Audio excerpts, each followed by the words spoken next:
ওইদিকে তাড়াহুড়ো করে যে যার মতো করে খেতে বসে পড়লো, কারণ এত মজার মজার খাবার দেখে কারোরই আর তর্স হয়েছে না। মিনা দিয়ার তো বিষয়টা খুবই ভালো লাগলো। এদিকে মাহির জাবিরের মধ্যে তুমুল ঝগড়া শুরু হয়ে গেল খাবার নিয়ে। তুই বসেছিস কেন? তো যা, ভাগ এখান থেকে, ভাগ, তোর খাওয়ার কোনো অধিকার নেই, তোর মনেই নেই আজকে যৌদের জন্মদিন। আঙ্কেল আমাদের মধ্যে ঝগড়া করছে মাথায় কই। এই চুপ কর, তুই চুপ কর, তোর কি আসে যায়? আমি খাবো, খাবারের কি অভাব পড়েছে নাকি তোর? তুই তোরটা খা, আমি আমারটা খাই। তুই এখান থেকে ভাগ, তুই যা এখান থেকে, তুই যা, তোর খাওয়ার কোনো মানে হয় না। আমি তো মনে রেখেছিলাম ওদের জন্মদিন ছিল আজকে, তোর কিছু মনে আছে নাকি? আরে বাবা হয়েছে, ঝগড়া করছিস কেন ছোট বাচ্চাদের মতো? নে তাড়াতাড়ি খা, খাবারগুলো ঠান্ডা হয়ে যাচ্ছে তো। এরকম পাগলামি করে নাকি কেউ? হ্যাঁ আমি তো পাগলামি করছি না, পাগলামি করছি জাবিরকে বকা দে তোরা, আমার সাথে বেজেই থাকে সব সময়। এই আঙ্কেল এদিকে আমাদের মতো ছোটো বাবু। হ্যাঁ আঙ্কেল তোমরা ঝগড়া করো না। সবাই বেশ সুন্দর করে খাচ্ছিল, কিন্তু হঠাৎ করে মাহিরের মোবাইলে একটি কল আসে। মাহির উঠে পড়ল।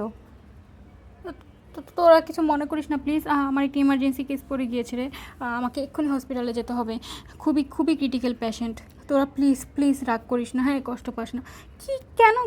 একটু খেয়ে তো যা, খাবারটা মুখেও নিতে পারলি না, একটু খেয়ে যা না হয়। মিনারে পাগলামি করিস না, হ্যাঁ ওর কাছে পেশেন্ট আগে, হ্যাঁ একটা পেশেন্টের জীবনের মূল্য অনেক বেশি। তো তোরা থাক, হ্যাঁ তোরা এনজয় কর। আর জাবির তুই বাসায় যাওয়ার সময় হ্যাঁ চাবিটা নিয়ে যাস মনে করে, চাবিটাই টেবিলে রেখে গেলাম। কালকে আসবে মিনা, তুই রাগ করছিস কেন? এত এত কষ্ট পাচ্ছিস কেন? কালকে ওকে আবার আমরা নিয়ে আসবো, ঠিক আছে? আর জাবিরের কাছে তো খাবার দিয়ে দিব, সমস্যা নেই তো। ঠিক আছে ঠিক আছে, আচ্ছা ঠিক আছে, আমি মন খারাপ করবো না, কিন্তু এত রাত হয়ে গিয়েছে। মিনা তুই চিন্তা করিস না, রাত হয়ে গেছে তো তাতে কী হয়েছে? হসপিটাল থেকে ওর জন্য গাড়ি পাঠিয়েছে, সমস্যা নেই, ওই গাড়ি দিয়ে যাবে। আর রাতে এত আমাদের এখানে প্রবলেম নেই তো, এখানে সিকিউরিটি অনেক ভালো তো, আর আমি তো খাবার নিয়ে যাব। প্লিজ তোরা কষ্ট পাস না এভাবে। ওদিকে তাদের সবার মনটা একটু খারাপই হয়ে গেল। মাহির খেতে পারলো না খাবারটা, তার প্লেটে নিয়েও সে মুখে তুলতে পারলো না আসলে। ওইদিকে পরদিন সকালবেলা মিনার ভাই এবং ভাবি তাদের রুমে এসে হাজির হয়ে গেল। তাদের ভাইয়া এবং ভাবি বিদেশ থাকতো, তো বেশি দিন হয়নি তারা দেশে এসেছে। এর মধ্যে তাদের এই পরিবেশে মানিয়ে নিতে বেশ কষ্ট হচ্ছে। জানো আজকে মিনা এবং দিয়ার জন্মদিন বলে আজকে তোমাকে নিয়ে এই রুমে আসলাম ওদেরকে সারপ্রাইজ দিতে।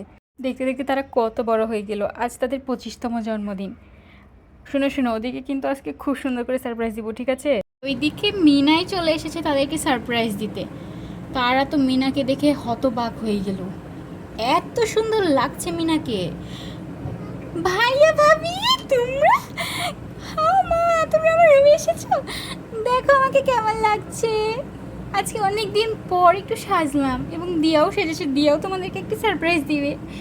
কেমন লাগছে বলো না তাড়াতাড়ি। খুব সুন্দর লাগছে রে বোন, দেখতে দেখতে তোরা কত বড় হয়ে গেলি, খুব সুন্দর লাগছে তোকে। ওই তো দিয়ে চলে এসেছে, দিয়ে তাড়াতাড়ি আয়, দেখ কারা এসেছে রুমে। ভাইয়া ভাবি তোমরা দেখো আমরা আজকে কিভাবে সেজেছি, আমাদেরকে কেমন লাগছে বলো তাড়াতাড়ি। দেখো আমরা দুইজন আজকে একরকমভাবে সেজেছি, আজকে আমাদেরকে দেখে কেউ চোখ ফেরাতে পারবে না, তাই না ভাইয়া ভাবি? এবং মা তো দেখে আরও বেশি সারপ্রাইজড হয়ে যাবে আমাদেরকে দেখে, কারণ মা কখনো কল্পনাই করতে পারেনি যে আমরা এভাবে একসাথে সাজবো। কতদিন পর আজকে আমরা আবার একরকমভাবে সাজলাম, তাই না রে মিনা? হ্যাঁ খুব ভালো লাগছে রে।